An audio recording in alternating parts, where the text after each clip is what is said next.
and a graduate of Electronics and Communication Engineering from Western Mindanao State University.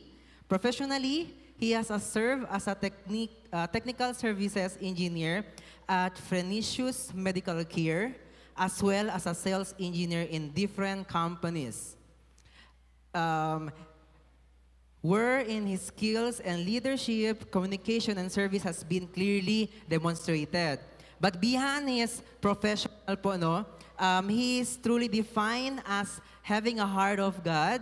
Since 2011, he has been an active church leader in Sea Gentiles for Christ Ministries Church, faithfully serving in the young professionals discipleship group. He preaches sa iba-ibang community, teaches Bible lesson, and today he is also lead his own discipleship sa Blessed Fam, raising up committed followers of Christ. Church, this man is not just full of skill, but he has a heart that is full of gratitude towards God, and one who seeks to glorify God both in workplace and in the church. I believe God has prepared something for us this afternoon. Allow me to welcome our brother in Christ, MJ Mendez.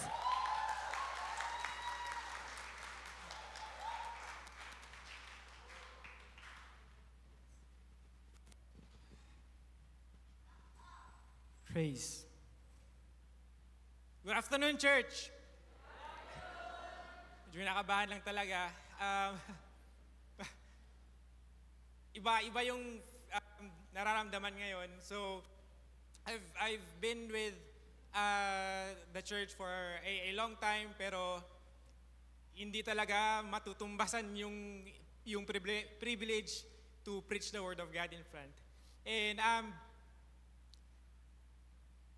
ulitin natin. Good afternoon, church. Ayan. So, we are on our second installment of our September series, which is Build to Last. Ayan.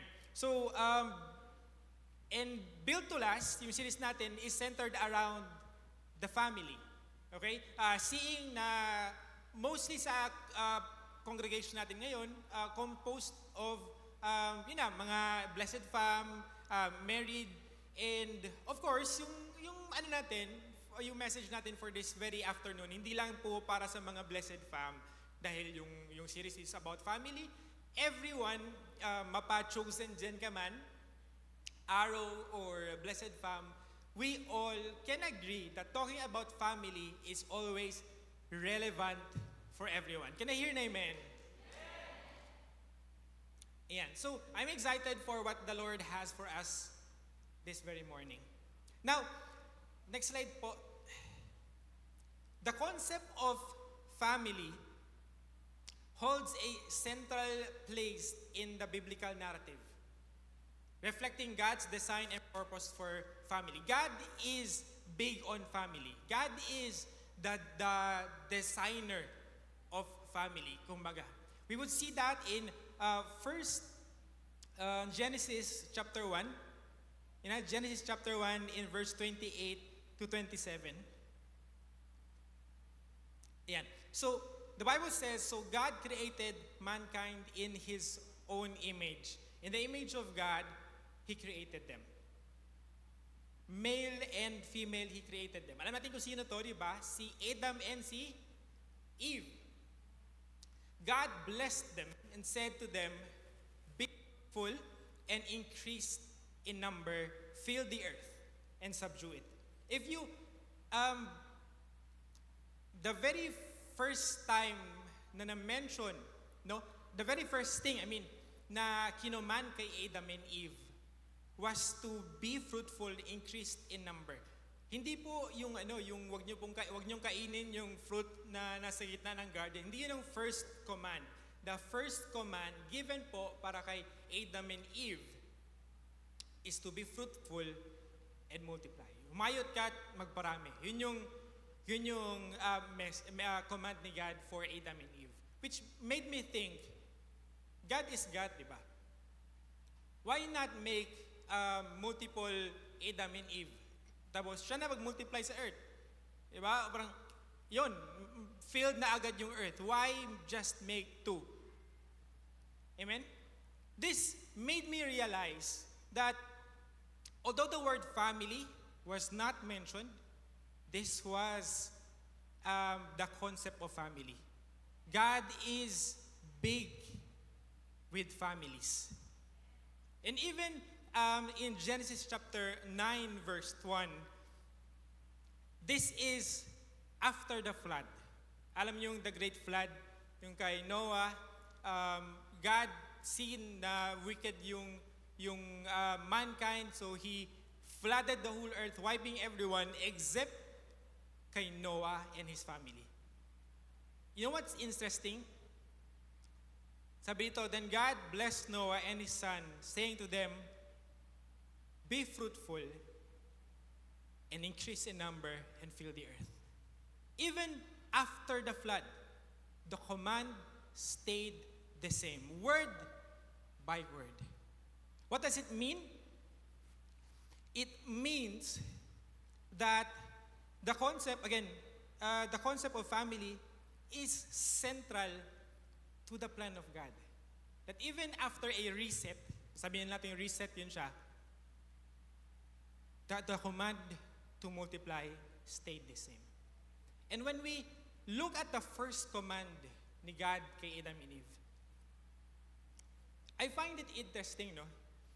That the first command kay Adam and Eve is very identical to the last command of Jesus to his disciples.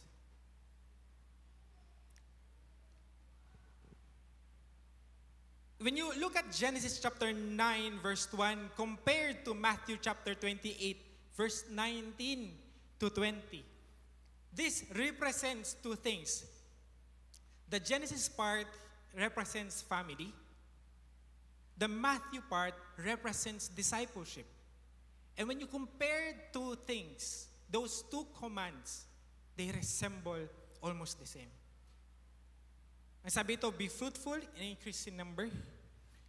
While as ang sabi doon sa discipleship is, go therefore and make disciples.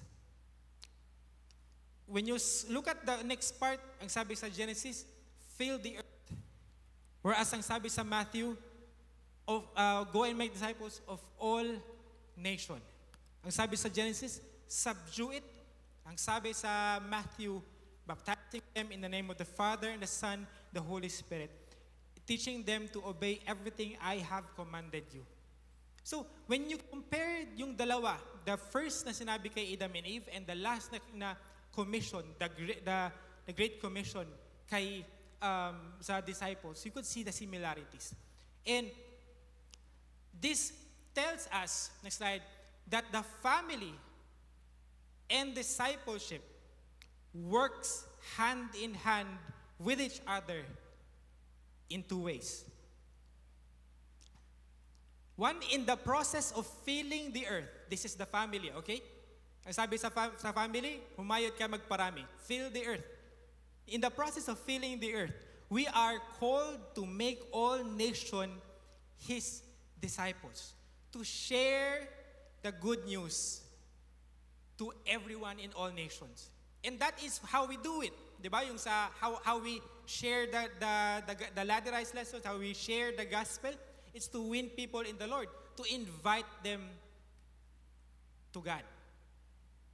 Whereas the second part is realizing that discipleship starts in the family. Discipleship starts in the family. For us who are already one in the Lord, na nagkakaroon na ng sarili nating pamilya, we are called to disciple our children. We are called to lead our families. And so, this afternoon, church, we are going to build a discipleship at home. Can I hear an amen? I want you to be excited for this. Kasi hindi lang to para sa who are already having a family or married na. It's also relevant para sa mga going pa lang, for the arrows to the chosen gen. It's something you look forward to because the Bible says that our family is our small group. That our family is our discipleship group. And so, I'm going to be sharing 3 building blocks of a discipleship home. 3 building blocks of a discipleship home. Anong minimin ko sa discipleship home is your home being led in a discipleship way. Are you ready for the word, church? Come on, let's pray. God, we thank you for this time. Thank you, Father, for allowing us to be in this place.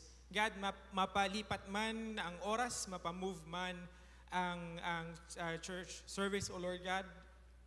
We are not moved by it, O Lord. We will always be here and glorifying your name and testifying of your goodness. We are excited for what you are about to speak.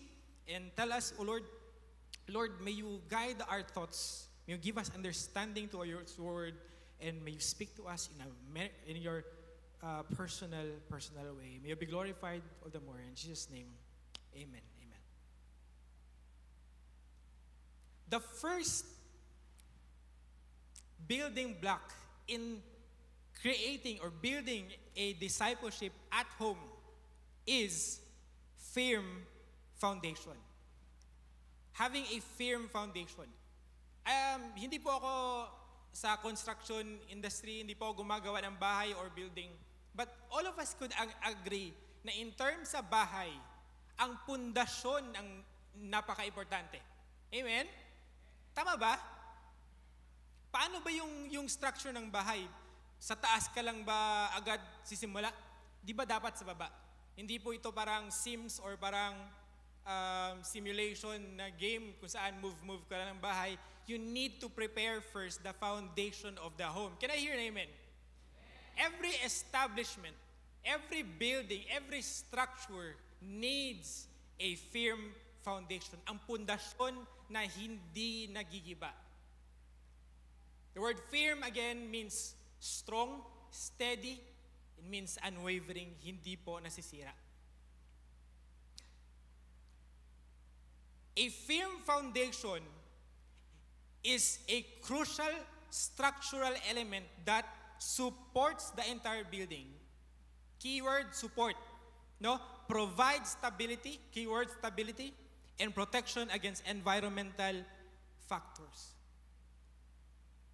Yung pundasyon po ng bahay, ang pundasyon po ng kahit anong building gives support, gives stability and protection for the entire establishment or entire building. When you look at the next slide,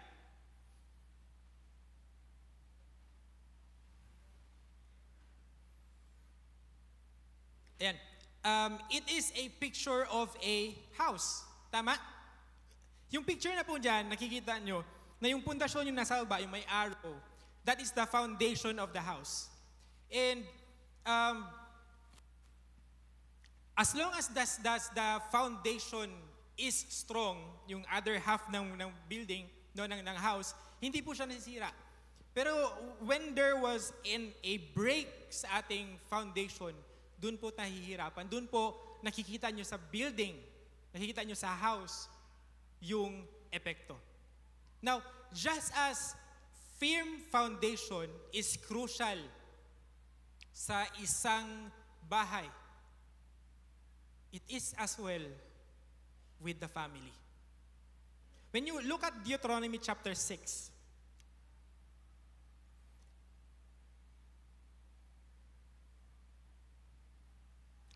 Hear, O Israel, the Lord our God, the Lord is one. Love the Lord your God with all your heart, with all your soul, and with all your strength. These commandments that I give you today are to be in your hearts. Impress them to your children. Now,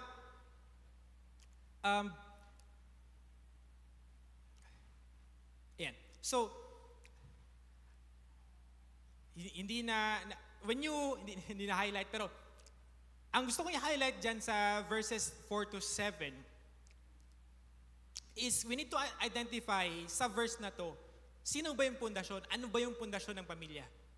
Okay? Ang sabi dito, verse 5, the Lord, your God, with, love the Lord your God with all your heart, with all your soul, and with all your strength. These commandments that I give you today are to be in your hearts. Multiple times dito sa verse, inuulit dito sa verse ang word na you, ikaw, which made me think, sino ba talaga itong pinag-usapan dito? Verse 7 says, impress them in your children. In this verse, the Lord is saying the foundation of a home, of the family, are the parents. The parents is the foundation of a home, the foundation of a house. If yung parents po natin ay lagi nag-aaway, hindi nagkakaunawaan, laging hindi po nakikita, yung stability ng pamilya, yung stability ng house, ng home, ay nasa-shaken. That is why marriage is important. That is why God is big on communication. God is big on marriage. Because from the first pa lang, alam natin, di ba, that family is sacred before God. Family is central sa design ni God. And therefore, it is also important that the foundation of that family, the mother, the father, the husband, the wife, will be a firm foundation for the home. Can I hear an amen? To build a discipleship at home, we need that the parents be firm in their be firm foundation of the family. Ibig sabihin nito, kung yung nanay at tatay hindi din ganun kakapit, nahihirapan ng buong pamilya. Now, dito tayo makakapag-relate. I'm a married person, wala pa may anak ni Jenna. Pero we are doing our best to keep our marriage firm, to keep our marriage secured in the Lord. Because through our marriage, our future children will also be firm in the Lord. Can I hear an amen? Sa mga wala pa doon, kuya, ano pa ako, chosen gen, kuya, araw pa ako, malayo pa ako doon sa marriage na yan. Then yun yung time natin ngayon to prepare. We cannot prepare when pag andun na tayo and wala na, rambulan na lahat ng buong pamilya.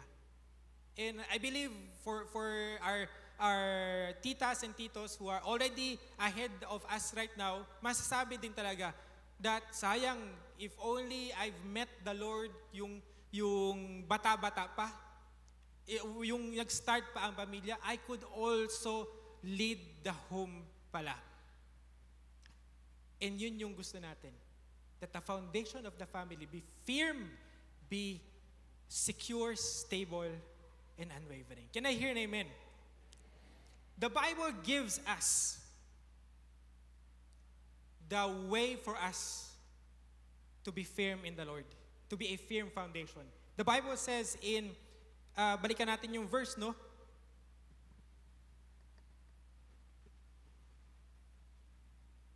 Yun. Hear, O Israel, the Lord our God, the Lord is one.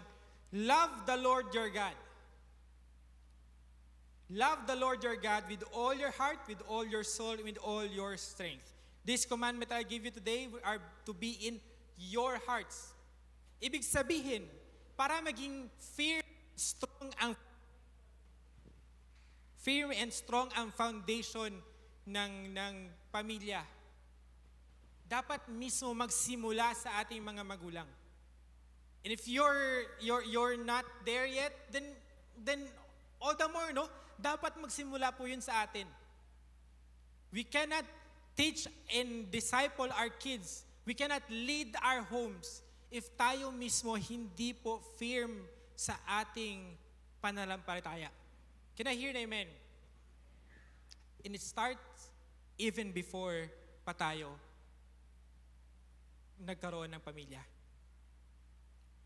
The Bible says that to love the Lord your God with all your heart, all your soul, with all your strength. It is to be in our hearts. Before you enter into marriage, before having a family, it's very important that you are already secured in the Lord. Can I hear an amen? Dito po tayo papasok sa ating mga spiritual growth path, sa ating marriage 101, sa ating mga lessons na binibigay ng disciples natin. Hindi po yun siya parang wala lang para madaanan lang natin formality's sake. These are all investment for us to be firm in the Lord. Ang pundasyon po ng isang pamilya ay ang mga magulang. And for us to build that home, we need the foundation to be a firm foundation. Can I hear an amen? Duan J. Young, na search ko lang sa net, no? I love kung paano sinabi niya doon, before we can teach our children, we must understand and live the principle ourselves. It is vital that the child learn from our example that what we say and what we live are the same. The first building block of a discipleship home is a firm foundation. Pero habang gumagawa tayo ng pundasyon ng bahay, hindi naman tayo sa pundasyon or sa foundation natutulog. Di ba? The next part of building your home is to have a framework. To have a faithful framework. The Word of God says in Deuteronomy chapter 6, verse 7, this commandment that I give you today are to be on your hearts. Impress them on your children. Now, yung framework, no? Framework ng isang bahay. The framework ng isang bahay is the structural or parang skeleton that supports the entire building. It gives shape sa bahay. It gives shape sa pamilya.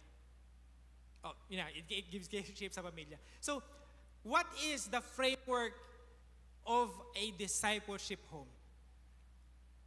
When you look at the verse, ang sabi to, these commandments that I give you today are to be on your hearts.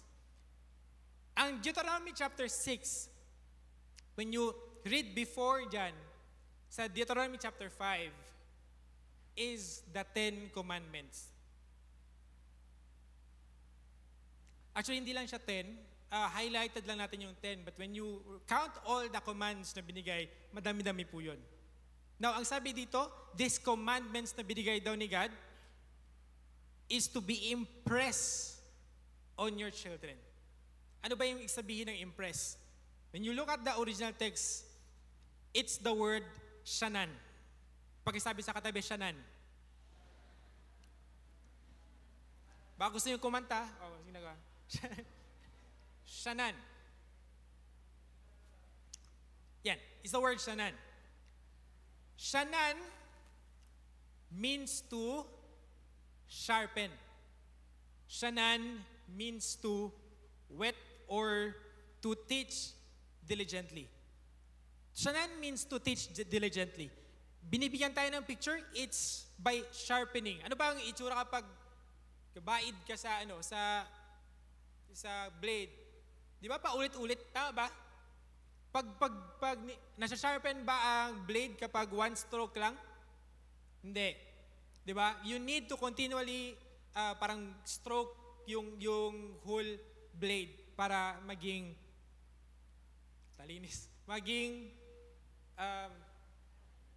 matulis. Yan. No?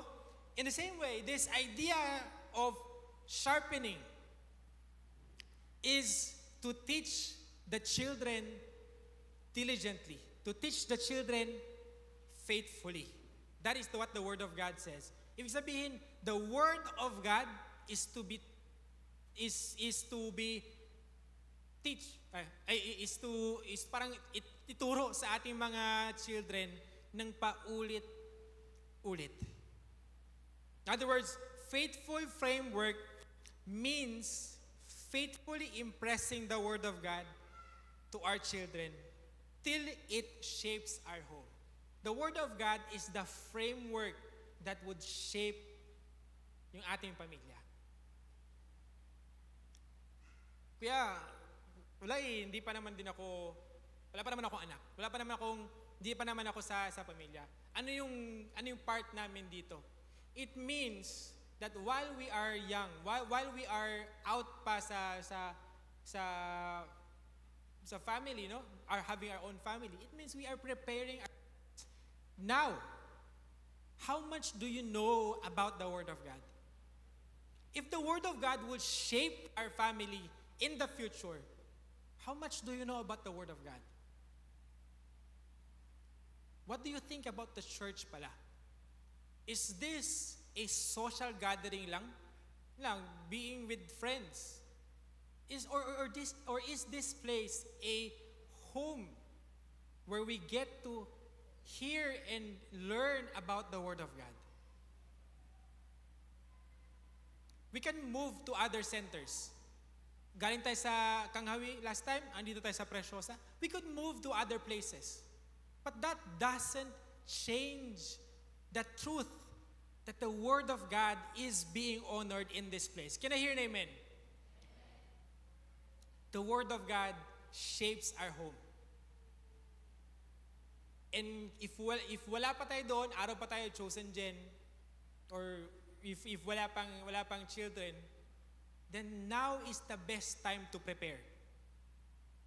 Because when you're there na, and you have children, and you want to share the Word of God, hindi ka na ngayon sure. Tama ba yung sasabi ko? Tama ba yung naisip ko? Tama ba yung sinashare ko? Again, the parents are the foundation of the home.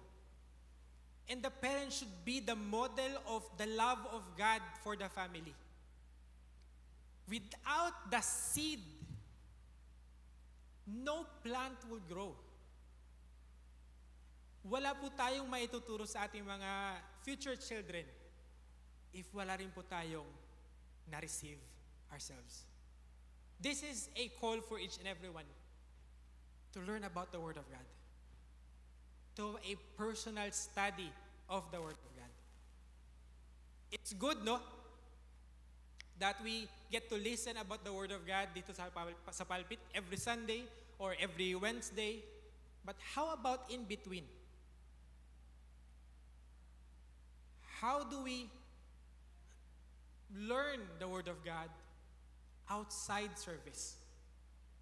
This is the call for everyone to take responsibility and learn the Word of God. So that in the future, when we have our family, kargado na po tayo sa Word ni God that would shape our home. Can I hear an amen?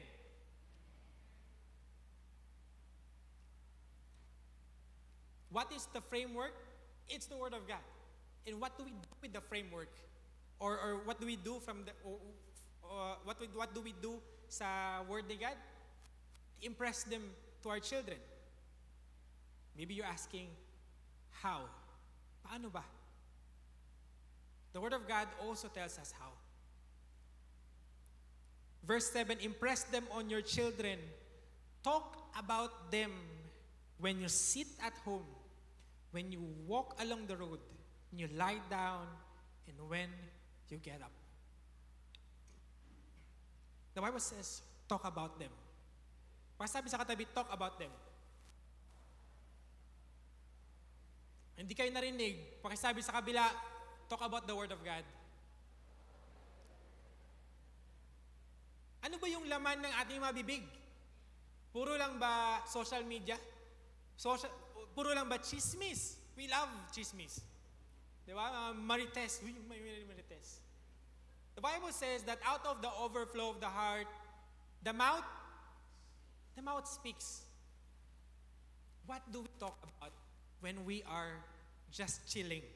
Di ba? Hindi ko sasabi na na parang, bro, parang di naman nakakatotohanan na lahat na lang yung sasabihin ko, verse. Hindi ko naman sinasabi ganun. No?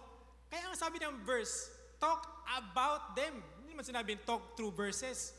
Ang sabi, talk about them. What do you talk about outside CC? Ganun na lang. Obviously, kapag CC, kapag one-on-one with disciples, anong pinag-uusapan? The Word of God. But what do you talk about when you sit at home, when you walk along the road, when you lie down, and when you get up? What do our vocabularies tells about us? I remember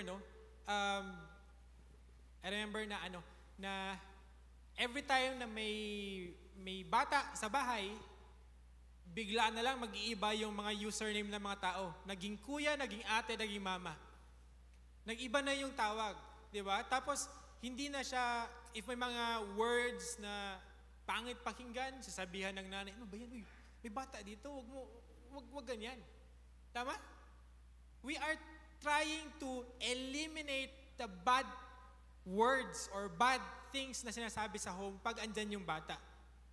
If elimination works, why not adding the Word of God na rin? Amen? O sige, mga ates and kuyas dito, you have your siblings. May mga pamangkin kayo sa bahay, may mga younger siblings kayo sa bahay. What do you talk to them about? Do you just, bata ka pa kasi, hindi mo maintindihan, bahala na, paglaki mo na lang. Ganun ba yun? The Word of God tells us to faithfully shape the family with the Word of God. And hindi po yun nadadaan sa isang upuan lang. Halika nga dito, Junior, halika dito. Usap tayo, lesson kita. Sometimes hindi na aabot doon. No? Sometimes, yung everyday na activities. For example, sige, pray tayo. Come on, let's pray. Sige, okay lang sa'yo, ikaw mag-pray, o pray tayo, pray. Yung mga simpleng mga bagay na yan, yung mga simpleng talk or simpleng activity sa bahay where we get to talk about the Word of God. Okay, eliminating yung mga pangit na mga discussion sa bahay works. Tama. But it's also adding the Word of God, talking about the Word of God, also have a great impact sa bahay. And it becomes the framework of our homes. Can I hear an amen?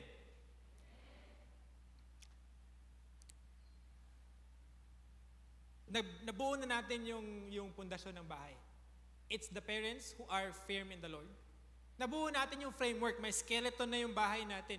Di ba? Yung mga nakatayo na yung mga skeleton ng bahay. Pwede na bang tirahan?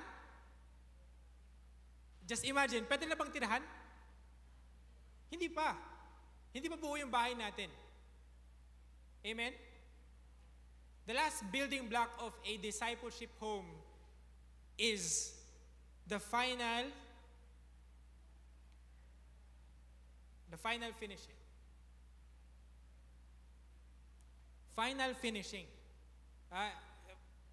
Actually, hindi ko talaga alam yung word na finishing. Narinig ko lang, finishing. Yung finishing sa bahay, hindi pa tapos. Yung mga gano'n ba? Narinig nyo sa mga uncle yun, mga finishing. Tapos ni-search ko, may word nga talaga na finishing. It's the word finishes. Tama? Yung finishes po, next slide.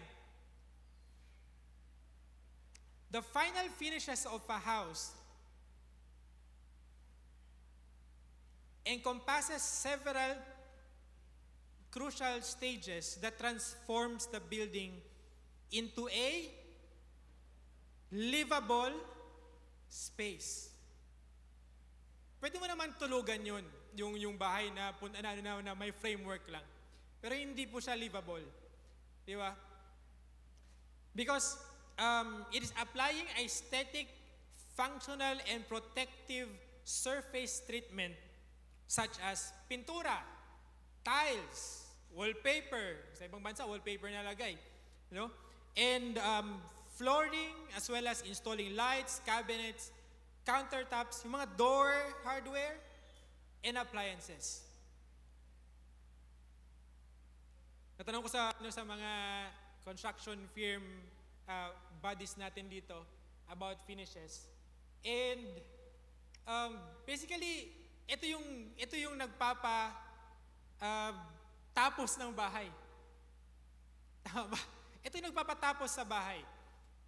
And we want that our homes will not be left abandoned na andun lang yung framework, hindi mo matirahan-tirahan. We want our homes to be completed. When we look at Deuteronomy chapter 6, verses 8 to 9, ang sabi dito, tie them as a symbol on your hand and bind them on your forehead. Write them on the door frames of your houses and on your gates. Ano yung them dito? Balik pa rin tayo kanina. It's the commandment of God. It's the word of God. It's the framework that shapes the house. Ang sabi dito sa Deuteronomy chapter 6 verse 8, hindi lang basta talk about the word of God. Sabi na, wear it. No, tie them as a symbol on your hand. Now, next slide po tayo. This is how Jews interpreted the verse. It is literal na nilalagay po nila sa foreheads nila. Frontlets ang tawag, I think. And then, literal po talaga na binabind nila sa kanilang mga kamay. And this is a common and accepted way or tradition ng mga Jew. And I'm not saying na, siguro ngayon pang weird mo yan, na nakakatawa. No? Makakatawa nga. Pero for them, these are functional. These are things that would help them remember the Word of God. This would help them be conscious of the Word of God. Amen? But in our case, Deuteronomy chapter 6, we want to see na ang sabi naman talaga dito is tie them as symbols.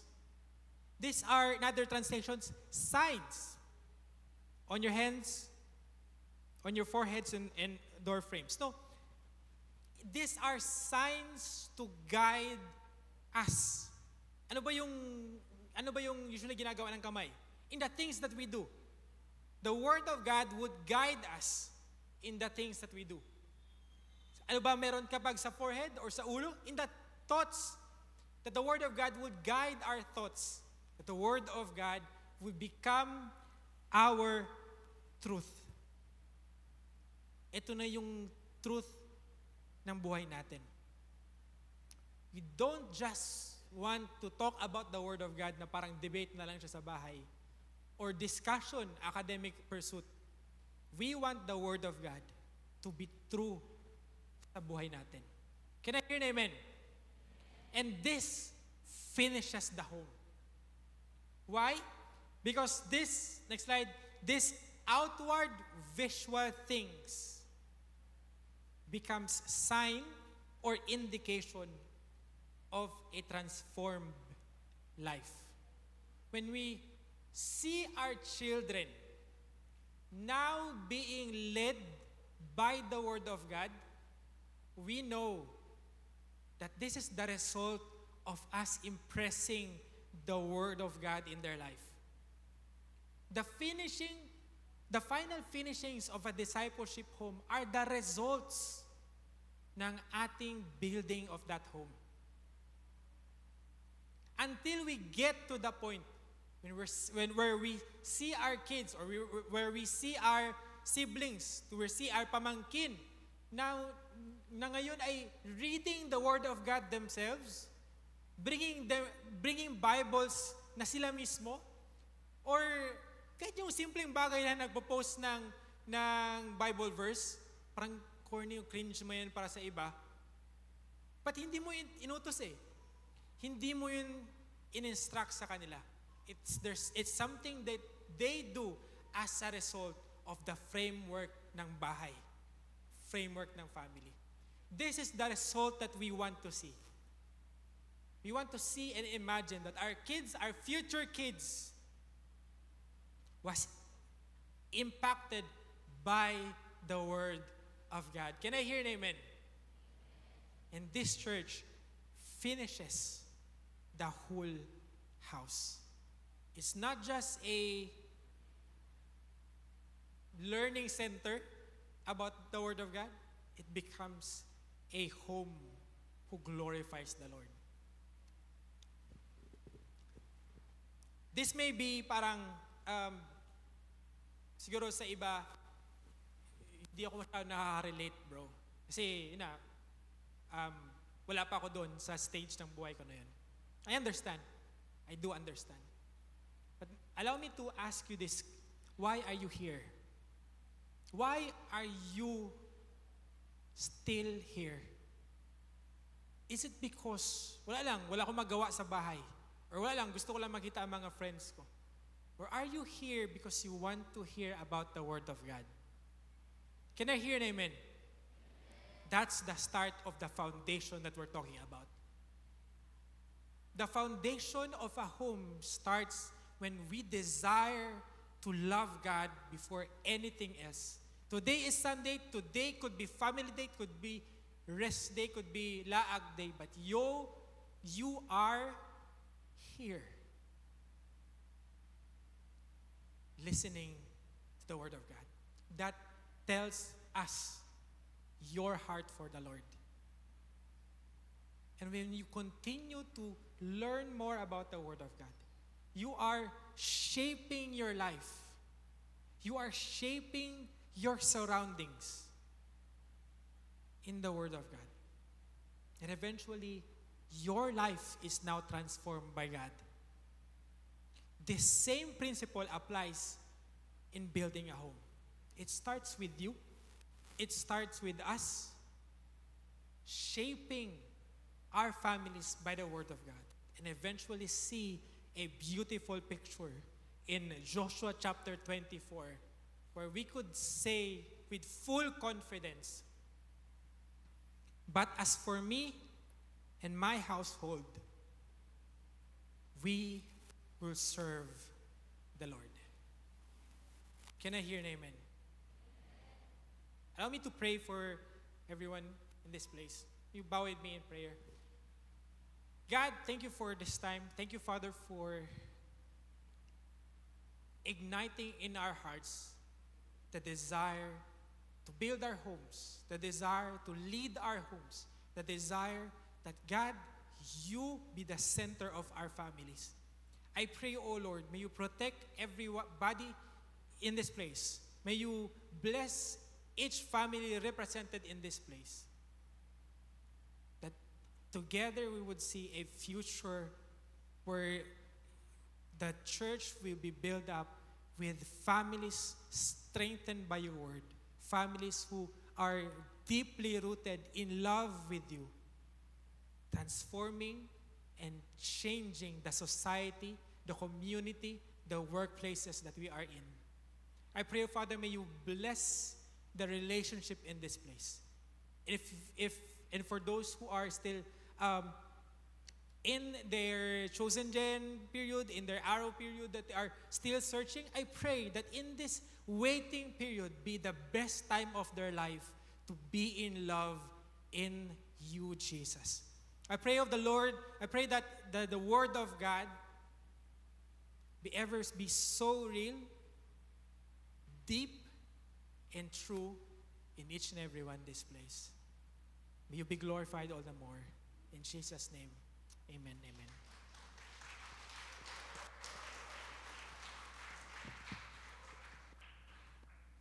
A testimony is more than a story.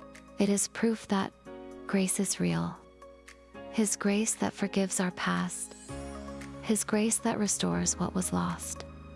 His grace that gives new beginnings. Behind every testimony is a God who never lets go. He redeems failures. He heals wounds. He turns weakness into strength. Every testimony reminds us what God has done before, He can do again. This is more than a story. This is a testimony of a life once lost, now found in God's grace through SGCM Church. A testimony is more than a story. It is proof that grace is real. His grace that